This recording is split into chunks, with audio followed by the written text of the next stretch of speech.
চাচা, সালামু আলাইকুম। এদিকে আসেন, এদিকে ফাঁকা আসেন, সবাই এদিকে আসেন। ভালো আছেন? কি মানে তার ছেলে পেয়ে কেউ নাই? কেউ নাই? আপনি একাই খাবেন কিছু? নামাজ পড়তে যাবেন?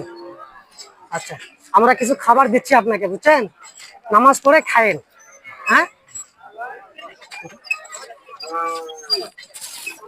আপনি এটা নামাজ পড়ে খেয়ে নেবেন, ঠিক আছে?